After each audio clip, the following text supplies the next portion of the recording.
Jason Todd, the Red Hood. You love him or you hate him?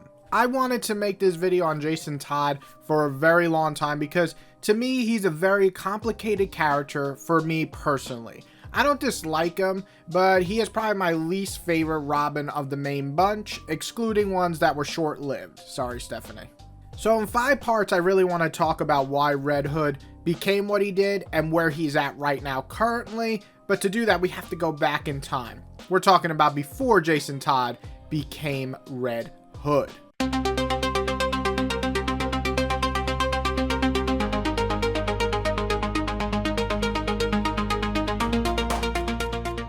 So Jason was introduced in Batman issue 357 and later became Robin in issue 366. This all occurred in 1983. And this would be a pretty short-lived stint as Robin because in 1988, he was voted by readers to be killed off. That's right, DC held a poll and asked you guys to vote if you wanted to kill off Robin, a teenager. And the majority of you voted for yes, because you're sick son of a bitches. Now, funny enough, Jason Todd was created to be Dick's replacement, and even when he began, he was kind of similar to Dick, losing his parents and everything. He was later revamped after Crisis on Infinite Earth to make him stealing Batman's tires off a Batmobile. You know, because he's crazy. Who would do that? Like, who would go and say, oh, this Batmobile looks great, I'm going to steal tires? Only a crazy person like Jason would. But that got him a ticket to be Robin. But this Robin was different. He was more hard-headed. He wasn't listening to Bruce nearly as much. DC just wanted to make him a bit more naive, but also fighting for justice, still having the spirit of Robin. But as issues ticked by and the voting began, Jason became a bit more violent. Jim Sterling gave us an excellent issue in Batman 424 where he might have pushed a criminal off a balcony. We don't know, but let's just say, I think so. But you know what happens next. The Joker kidnaps Jason and beats him with a crowbar and then leaves him to die while a big bomb goes off and, well, Jason's not alive anymore, which became one of Batman's biggest failures and pretty much stuck with him for 20 years almost. And that, my friends, is the end of Jason Todd, or so we thought, at least for 17 years, until the storyline Under the Red Hood.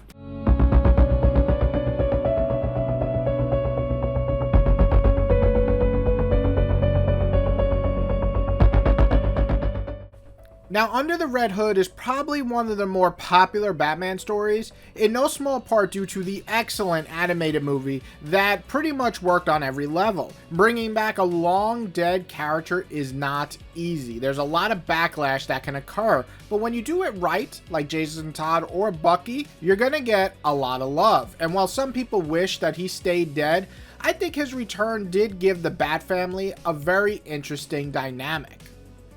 And the story starts simple enough. Red Hood makes a move into Gotham. He's telling all these criminals he's the new big bad in town and they're going to listen to him. But in reality, he's still murdering and killing their captains and criminals one by one. See, Jason Todd didn't turn to become this new criminal overlord. He wanted to prove that he can do Batman's job better than Batman. So he sets his sights on Black Mask, who recently became King Shit. And he shows how effective his way can be. And while this is happening, he's playing a game with Bruce. Bruce doesn't want to believe that this is Jason, especially because this is after the events of Hush, where Clayface was pretending to be Jason to mess with Bruce's mind. However, when he reveals himself in the first few issues after a brutal hand-to-hand combat face down with his pupil, Bruce accepts this is Jason. To an extent, we do spend a good chunk of this story with Bruce searching for answers. Why and how has his Robin come back to life? And he really wants to know what his next move is because he doesn't know. And this is a pretty fast-paced storyline with plenty of action, but what I think works the best about this story is Jason's trauma and dealing with it. He's not really a villain per se, he's more of an anti-hero, more of a Punisher-like now, and he's very calculated. He wants to prove to Bruce what he can do. It's like a son looking for approval of his father, but he also wants to make him suffer just a little bit. It's not because he couldn't save him all those years ago. Jason has come to terms with not always being able to save someone. He even seems to forgive Bruce for not getting there in time. It's the fact that he let Joker live after he killed him, and that is something he cannot get over. See, it's this crucial fact is what makes Jason Todd, a once proud Robin, turn into a gun-wielding murderer, even if he's only killing villains. It's just a very interesting way that his mind works. For most people, you would get upset about not being saved. Jason is upset because he wasn't avenged as he thought Batman would do, his own father figure. So between this war with Black Mask and also teaching Bruce what he did wrong, he kidnaps the Joker. And what do you think he does with him? Well, he beats the ever-living shit out of him, because wouldn't you do the same after you were beaten nearly to death? Eventually, this all comes to a head in Jason and Bruce squaring off, with Jason holding Joker's life in his hands. And he wants Bruce to make a choice.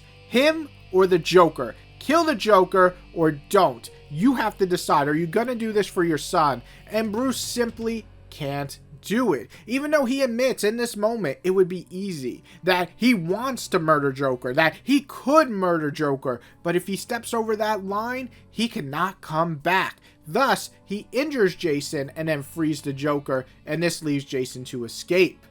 Under the Red Hood is one of the best ways, in my opinion, to introduce an old character, but get people to side with Jason like never before. He wasn't super popular back in the 80s, but he sure as hell became a character that a lot of people loved because the return gave them a reason of why to view the situation different, and people actually agree with the Red Hood. I personally love why Jason's mad. It adds a layer to this character, and I also love that he's a hero, still in his own way, but he still murders people, going against Batman's way. And that really sums up Under the Red Hood, but Judd Winnick also writes Red Hood Lost Days, which gives kind of a detail of how Jason Todd returns from the dead. I have to be honest, I'm not usually a big fan of prequels. I don't think this was really needed. I mean, it's fine, but you can fill in most of these blanks with the original story. But it's not a bad companion piece. So if you read Under the Red Hood and really enjoyed it, this is not something that would make you upset or go against what was created before. It's basically just going over the years of how Jason Todd became a broken mess coming back from the dead to a full-on vigilante. Usually pushing them, hurting them, sometimes even almost killing them, like in the Battle of the Cow. And let's talk about two stories, though, that made an impact, both good and bad. I'll be honest, the Battle for the Cow is not good. Not only is it a bad Batman story, but it's also just a bad representation of Jason Todd. Listen, I like slightly unhinged Jason, but his whole big MO is that he'll kill, but he's gonna kill criminals, people that are bad. He's not a bad guy, as he states, but in this, he goes full crazy, and he's dressed up as Batman. He even tries to kill Tim and Dick. It's just, to me, way out of character, in my opinion, and his morals in Under the Red Hood do not align with this. I just feel this isn't a very good representation of Jason before or after the story, and it's kind of just best left forgotten. And then the other story I want to talk about, it's a short one. It's Batman and Robin issues 23, 24, and 25. It's kind of the capper before we finish off the post-crisis run, but before New 52, and this is basically Jason Todd simply escaping from prison and then having to work with Damian and Dick when they were Batman and Robin to save Scarlet, the girl that he met during the Grant Morrison Batman and Robin run. It's not great, but it's not bad either. It's kind of that middle of the road. If you like more unhinged Jason, this one's actually a pretty fun read, but again, it's just the middle of the road. So what do we do when this happens for a long time, when we don't have a storyline nearly as good as Under the Red Hood for years?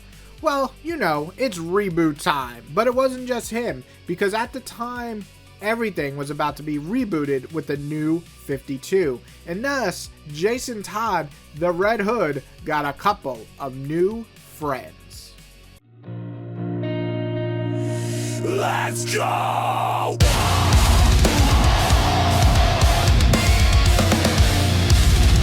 So as always, a quick rundown to anyone who is unfamiliar with comics. The New 52 was a major reboot to the entire DC line of comics. Its purpose was to wash away and come back and rebuild characters from the ground up. And approximately 80% of the characters received completely new origins and new reasons for their existence. And this includes Red Hood. The problem is that Scott Lobdell, the infamous and controversial writer, also patently criticized New 52 Superman run, which by the way is a piece of fucking shit, sorry I had to say that, and decided to make Red Hood popular again. He decided to turn things around, and he didn't want Red Hood to be alone anymore, so he gave him a team, the Outlaws, which consisted of Starfire and Arsenal, also known as Roy Harper, Green Arrow's old sidekick.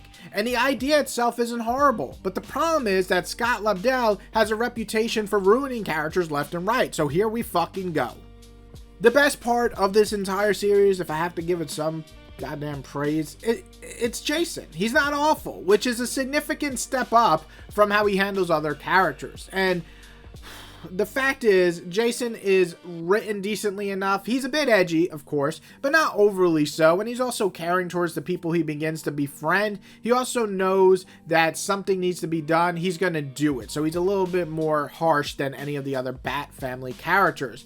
Now, that's about where my praise kind of stops, because then they give him a really stupid fucking origin retcon in the Red Hood and the Outlaw Zero, where basically Joker set up the entire Jason backstory. It's unbelievably goddamn stupid. The New 52 really messed up some people's backgrounds really bad, but this is one of the worst I can think of off the top of my head.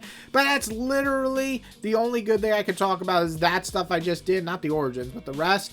And if you can even call it good, I'm kind of giving it like false praise here. The rest of this 30 issues of garbage is a friggin' slog to get through. Starfire is written in the most one-dimensional, over-sexualized way, basically as a male fantasy. Listen, I'm not a prude. I love titties. I love ass. I'm totally okay with Starfire being a fine-ass girl with orange skin, but it feels honestly a bit friggin' gross here. She's just sleeping around with everyone. She gets amnesia, so she can't remember her history with the Teen Titans, which, God, I hate amnesia. I hate that goddamn plot point. But it reduces her to an object of sex. Pretty much that's our only important part in shooting lasers out of her hand. I mean, it's just lazy. I think it's disrespectful way to erase decades of character development with this character.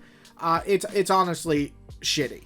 But let me talk about Roy, because as I was reading this and rereading it again recently, after reading all the Titans and stuff and seeing him grow as a character, they did my boy dirty here. Roy is no better. Roy has always been hot-headed. Sometimes he goes in blasting, you know, that's who he is, but he's not completely dumb. And here he's like a bumbling moron. Like he's literally stupid. Like he's in his 20s, but he acts like he's 12 or 13. And I really, really hated how annoying his jokes were here. Like Jason is supposed to be the sarcastic, sassy one, yet Roy is written like that, except his jokes don't land. And I just wanted to punch him in the nose. Scott, do not try to be funny, please. But what about the plot lines? Well, if the plot lines are good, maybe they can carry the characters and do something with them. Well, they're not good. They suck ass. Jason fighting Zen-like mystical guys, going to outer space. Who the fuck asked for any of this? Who in their right mind, as a Jason Todd fan, as a Under the Red Hood fan, was like, let's go into space? That sounds great. This series feels bizarre. It feels aimless in a large part. It doesn't help that Lobdell cannot write character interactions at all here. But that's not all. The art isn't much better. It's all over the place. Sometimes just downright ugly. The faces look like shit. And other times, everything looks stiff. Even the action. The overall lack of consistent art and freaking storytelling just is terrible. This is a terrible fucking series. To sum it all up, what I'm going to talk about next is going to make all of what I just said even more baffling.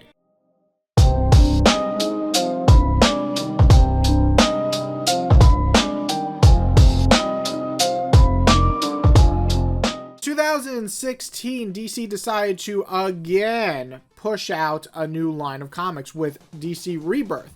And Scott Lobdell was somehow handed the keys to Jason again when DC started the Rebirth line. I was so apprehensive, and for good goddamn reason. You heard how much I hated this fucking series that came before. It was a complete waste of my damn time, and it's now seared into my mind how to ruin a perfectly good character. But Red Hood and the Outlaws Rebirth went a different but similar route. Jason is the lead again, but this time he has Artemis, the Amazon, and Bizarro, the Superman clone, as his teammates. And somehow, Scott just nails these characters. Their storylines start off simple enough, Red Hood is an undercover mission for Bruce, and in doing so, he's stuck working for the criminal Black Mass. So this is already, to me, an interesting new dynamic, but it's also revisiting how he became the Red Hood, as he went to war in the original Under the Red Hood storyline. But here, Black Mass is less of a crazy criminal overlord, and more of a carefully planning, high-tech crime boss who wants to control Gotham from the inside, not just the shadows. And before that, we actually get a great little origin story revamp for Jason and Bruce where they become partners.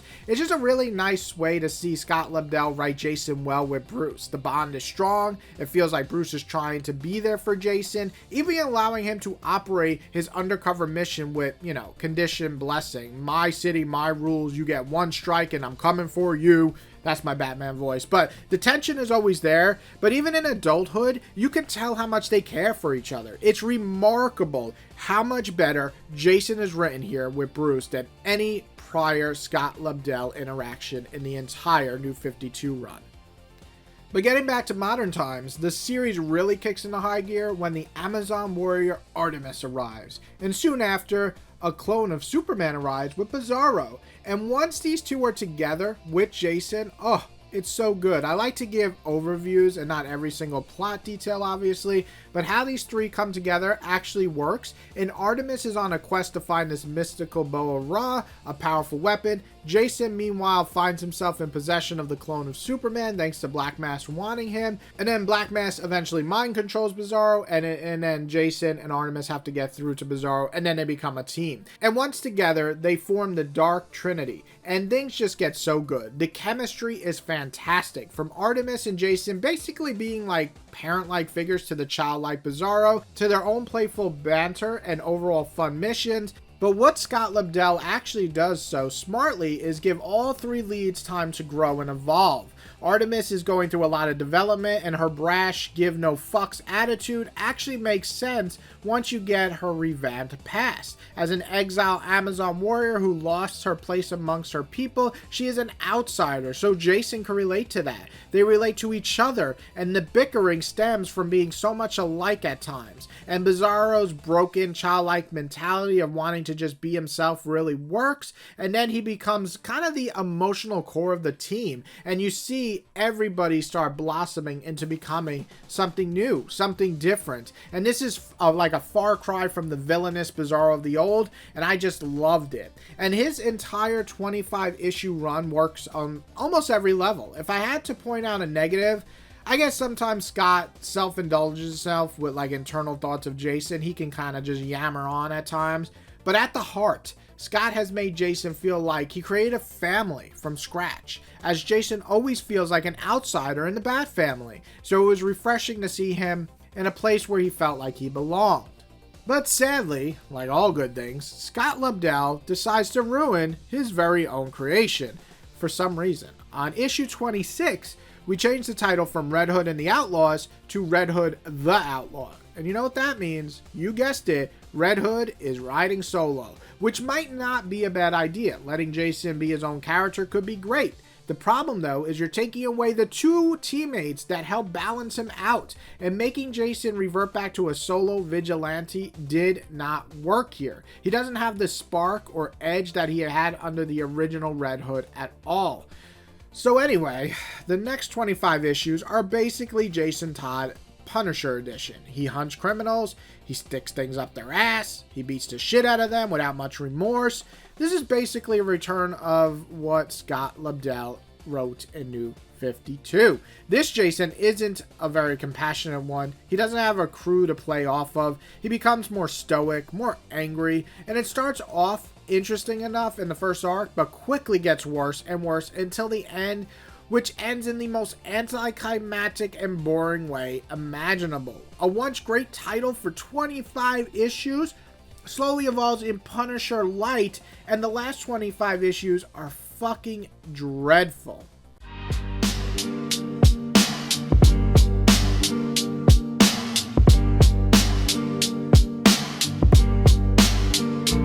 So now that we're on the final act of my video, I wanted to say that reading Jason Todd's stories, especially the Red Hood stuff, is not always easy.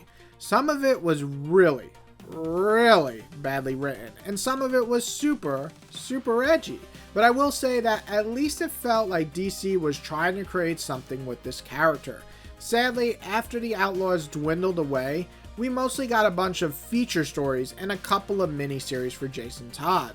The miniseries are mostly bad. The Hill is a terrible comic that tries to ape off the later half of Lobdell's run, but it's just as bad as it. The dialogue is cheesy, the storyline doesn't propel Jason forward, and I just dislike this comic in general. The future state stuff that tried to go kind of manga style for Red Hood, once again, is badly done. Neither of these comics are worth reading.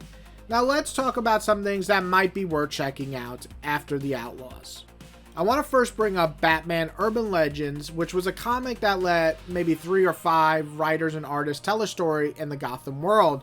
And during the first 6 issues, we have Chip, who was, a pretty great writer, do a pretty great Red Hood story. Basically, Red Hood kills a scumbag piece of shit father, but leaves this poor boy who he finds almost an orphan because his mother is sick as well. So this is Jason dealing with a lot of his past, but also dealing with Bruce, who he needs as his father figure. It has a lot of touching points, it has really solid art, some great fight scenes, and to me it's just a great team up story for Bruce and Jason, something that you don't usually get. So if I'm being honest, I really like this storyline and I think it's worth reading, and it is canon.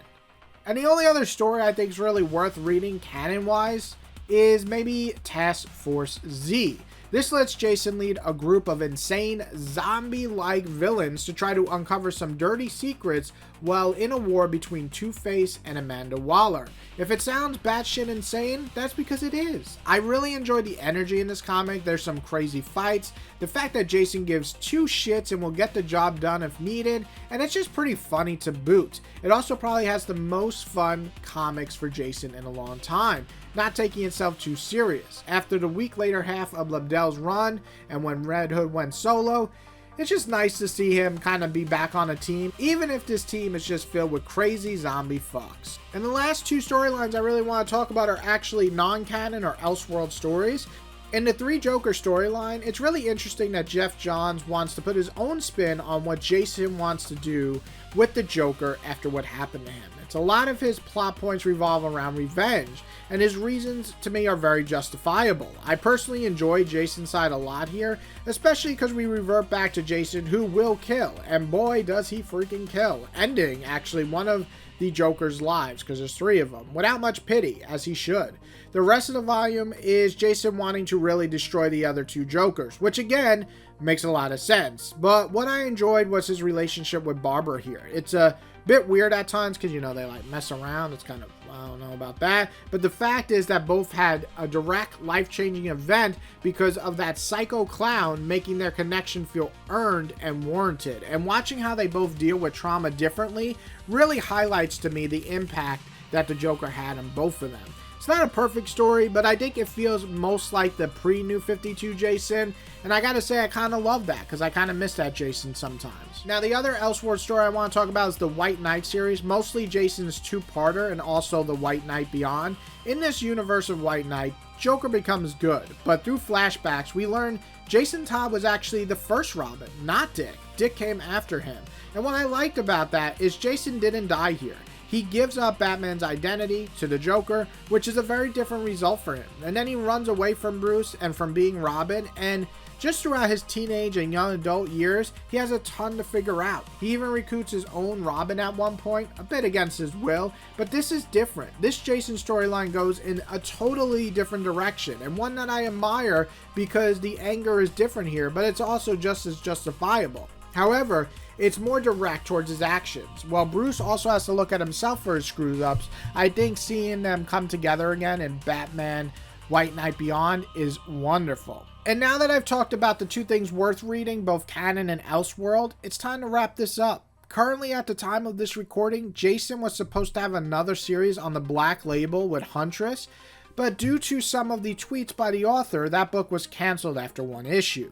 So we are now in the middle of having Jason left in limbo. And that's sad, because Jason has kind of just felt like that since 2020. It feels like DC's just having a really rough time figuring out what to do with him.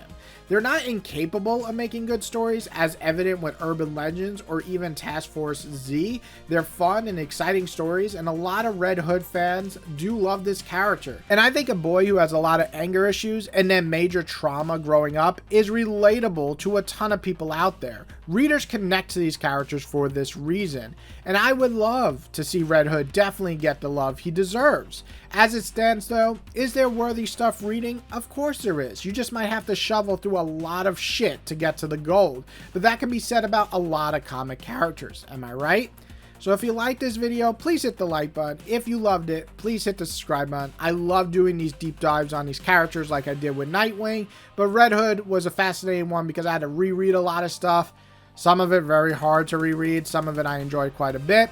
But what I would like to see is if you could list below your favorite Red Hood stories. Do you love this character? Do you hate this character? Do you wish he stayed dead? Do you want him to be done better? Who would you love to see write Red Hood? I want to see that all below. I hope you guys have a great day, and I'll check you guys out next time with more comic goodness.